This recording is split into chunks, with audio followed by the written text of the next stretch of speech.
Good morning students. I hope you all are doing well. Children, today we are going to discuss this chapter, that is heat chapter. And in this chapter we will be discussing about that what is heat, what is temperature, how we can measure the temperature, and we can also discuss that what are the various modes of heat transfer. So let us discuss, children, that what is temperature.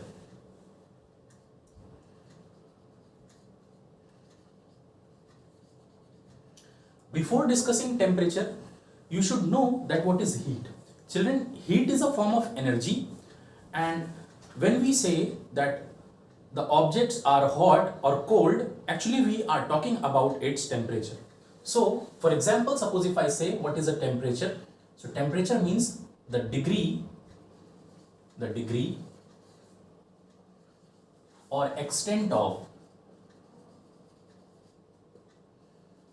hotness or coldness of an object.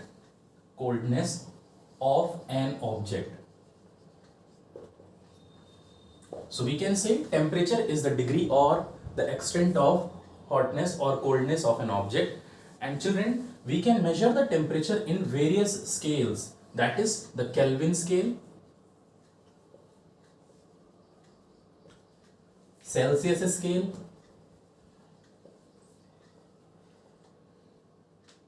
and Fahrenheit scale.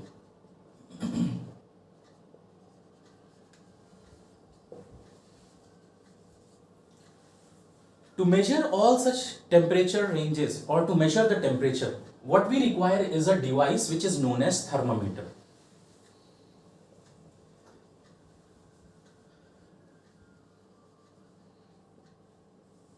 So what is thermometer, children? Thermometers you might have seen whenever you have fever, your parents might be utilizing it to take the measurement of your body temperature. Sometimes if you go to the laboratory, in your school laboratory, you might have seen a laboratory thermometer which is utilized to measure the temperature of the various objects. So here what we can say that thermometer, it is a device. So it is a device which is utilized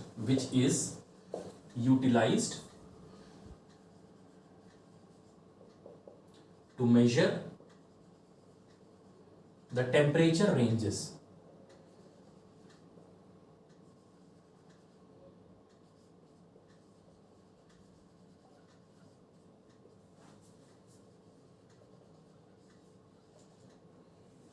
Children, these temperature ranges or the temperatures, they can be in the numerical value. So our thermometers, they measure actually the temperature in the numerical value. So, and we get to know that how much hot or the cold the particular object is by utilizing the thermometers. Children, thermometers can be of various types. There are basically two types of thermometers which we are going to discuss in this chapter. One is the clinical thermometer,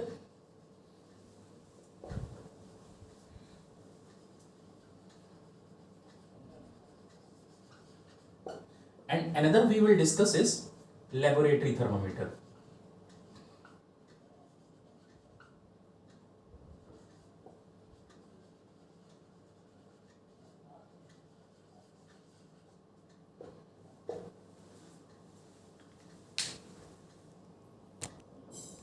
Now we will discuss about the two types of thermometers. Children, there are two types of thermometers. The very first one we are discussing is clinical thermometer and another is the laboratory thermometer. As you know very well that clinical thermometer, it is used in the clinics, that means it is used by the doctors to measure the body temperature. So we can mention it is used to measure body temperature.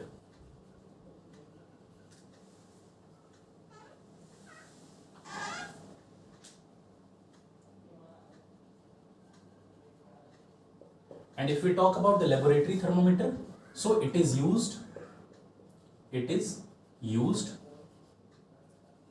measure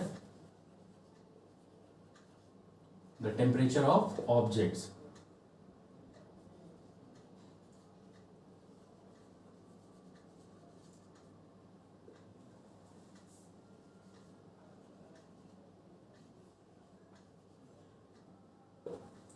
Children, whatever the clinical thermometers are there, they have a temperature ranges of, the temperature range in them can be from 35 degrees Celsius to 42 degrees Celsius.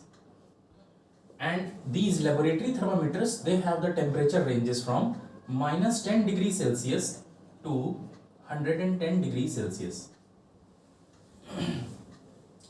Children, clinical thermometers, they have a kink present in them.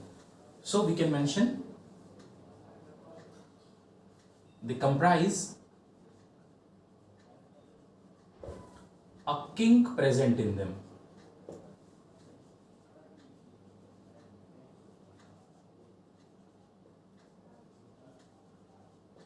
And whatever these laboratory thermometers are there, they do not have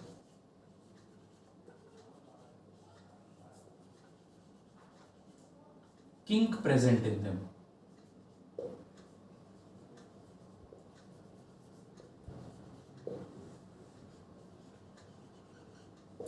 Let us now understand what is kink. For example,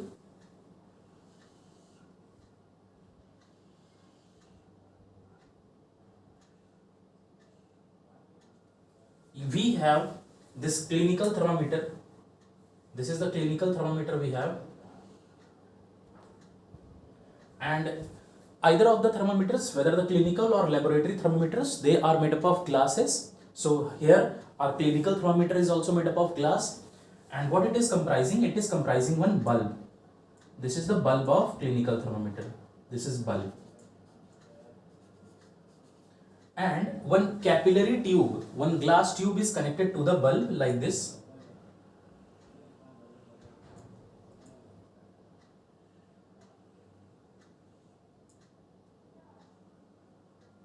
And in this glass tube, there is a bend present over here. This is the glass tube.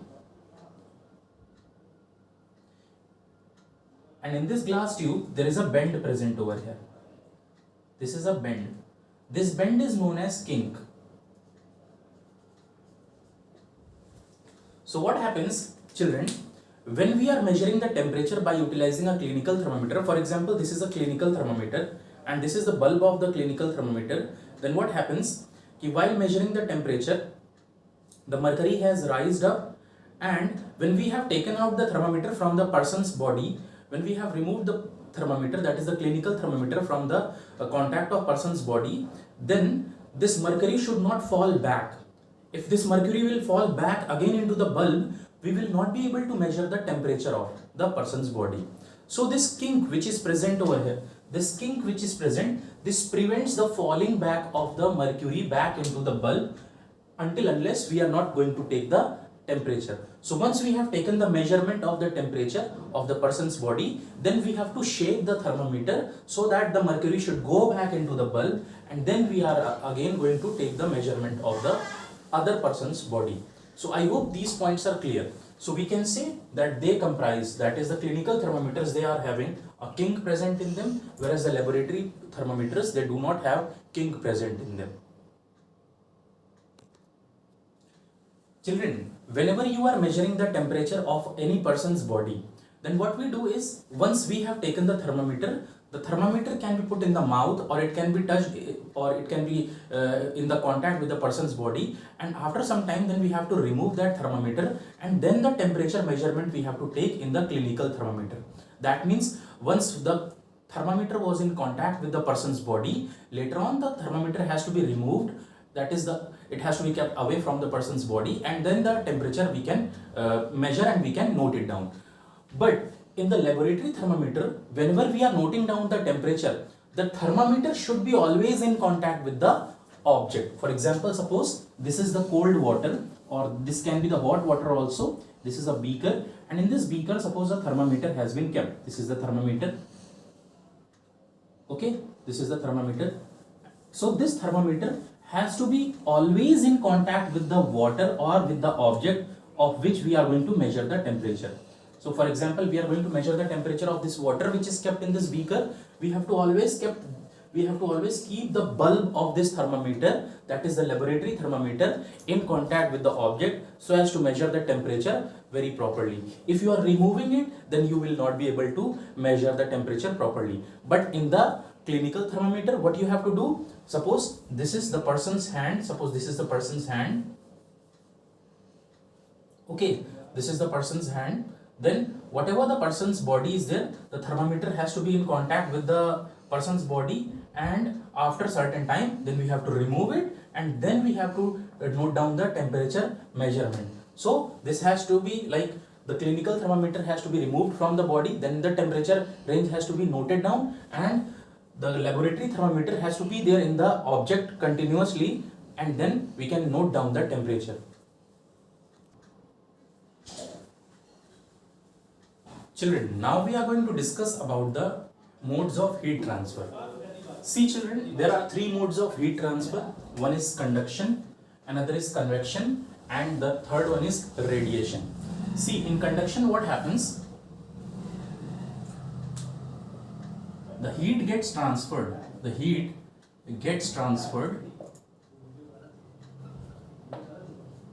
Heat gets transferred from hot region of an object,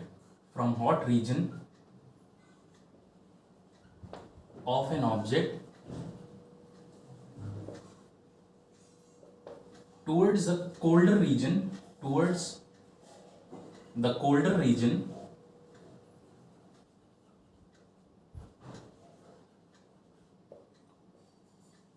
of an object without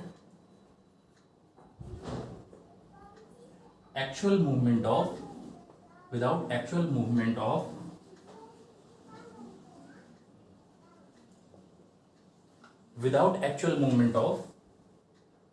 particles.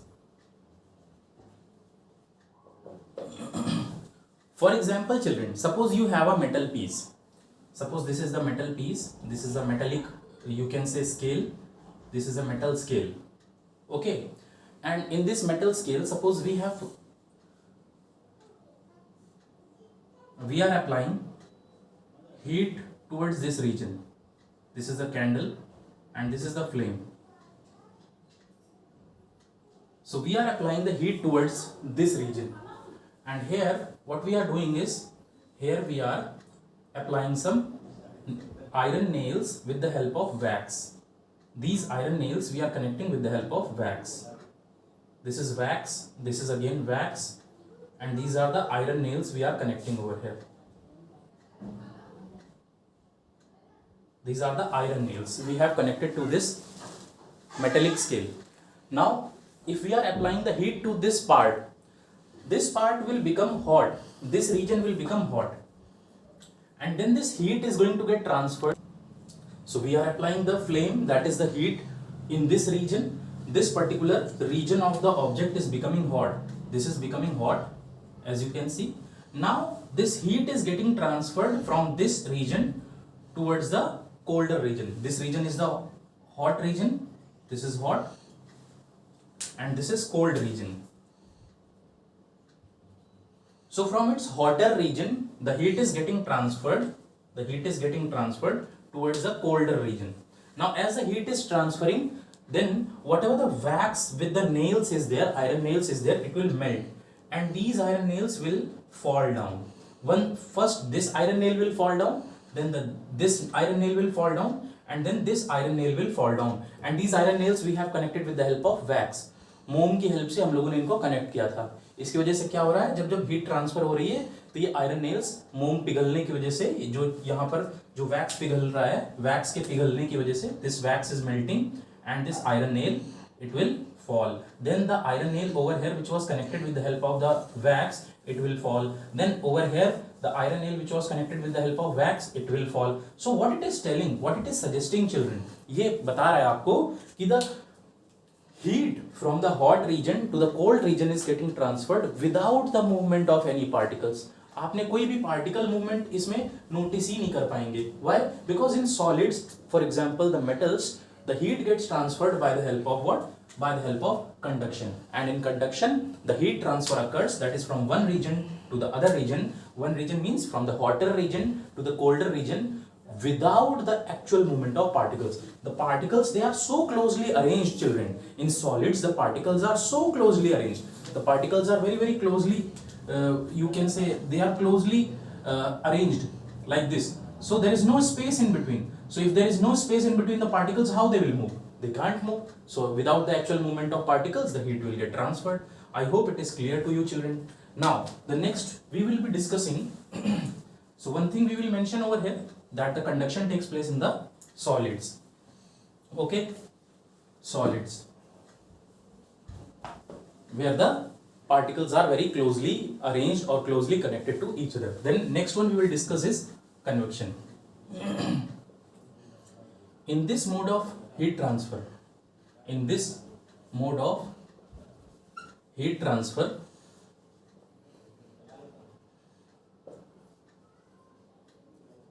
heat moves from hot region to cold region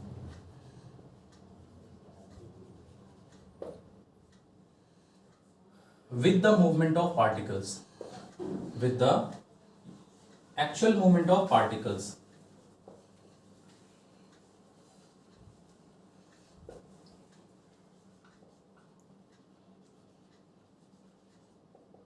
So this I will show you with the help of an example. Suppose we have one utensil. एक utensil ले लीजिए. For example, this is that utensil, and in that utensil let us take some water.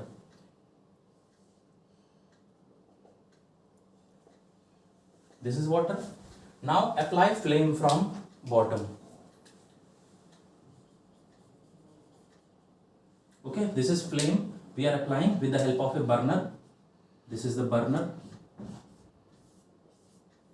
Now what happens? Whatever the particles of the water are there, which are in contact with the flame, like these are the particles of water. Now they will get heated, and when they will get heated, they will move upward. They will move upward like this. And when they move upward, whatever the cold particles are there, they come to the bottom, they also get heated and they also move upward. So like this, what happens?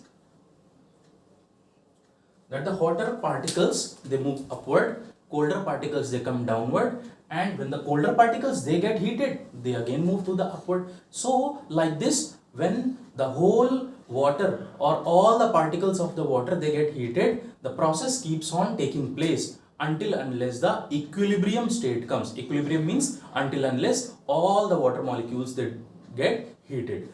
This thing also takes place in the gases. So we can say the convection process takes place in the gases and in the liquids.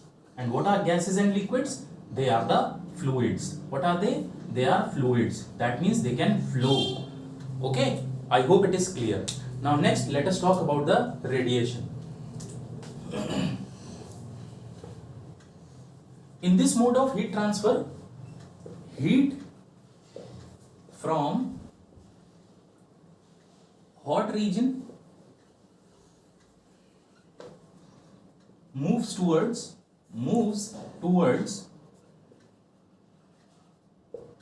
the cold region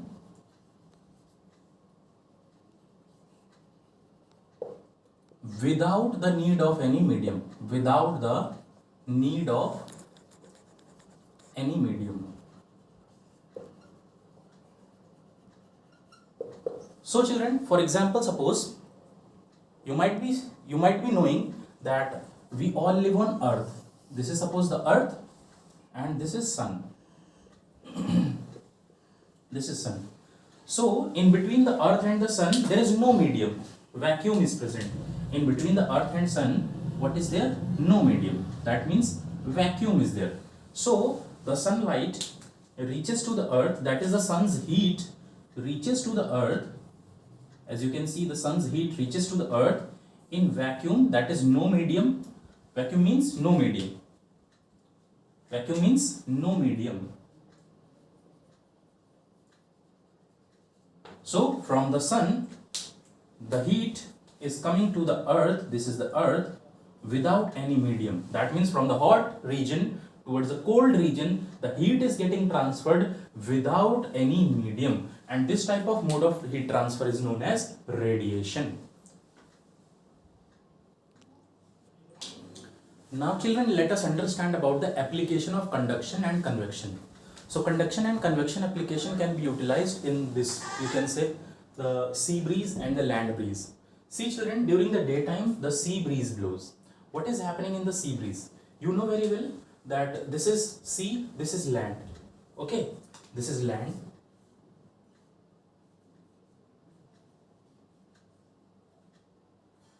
So this is land, this is sea. So during the daytime what happens? The sunlight falls equally on the water as well as on the land. The sunlight falls on the water and on the land. Land is solid and sea is having water, and water is in liquid form. So what happens? The solids, they get heated very fast. Solid gets heated very fast, whereas the water, which is liquid, it gets heated very slowly.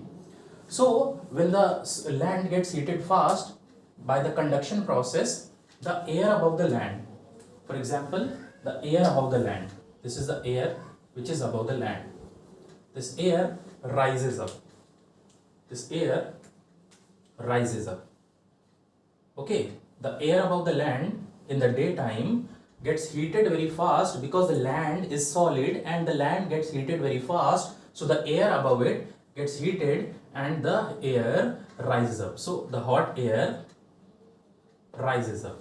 Okay, whereas as compared to the land, water is getting heated slowly during the daytime. Water is getting heated very slowly during the daytime. So the air above the water is cold air. This is the cold air. So the cold air starts to move towards the land. This cold air starts to move towards the land because the hot air above the land has moved up. Hot air land के ऊपर move कर चुकी है, above rise कर चुकी है. इसकी वजह से यहाँ पर एक खाली space create हो गया है. And the empty space has to be filled by the cold air.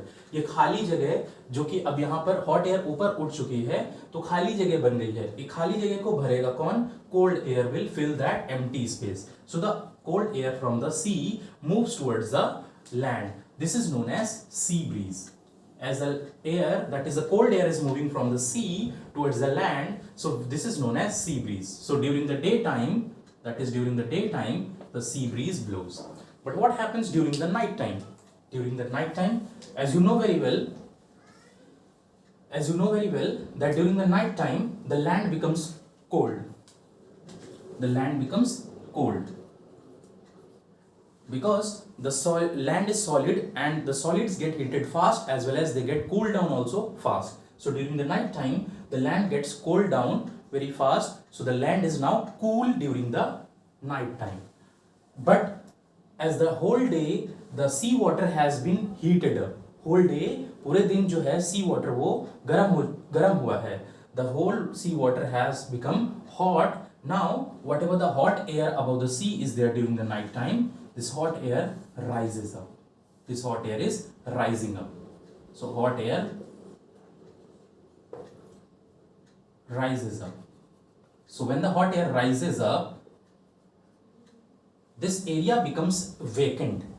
Air gets less over here. There is no air present over here. So the land which is cool, the cold air from the land side,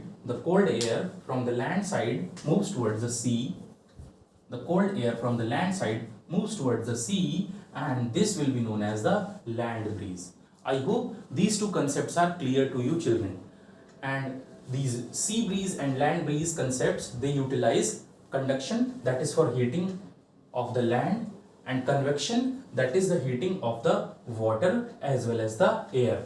Okay, I hope these two applications of conduction and convection, they are clear to you.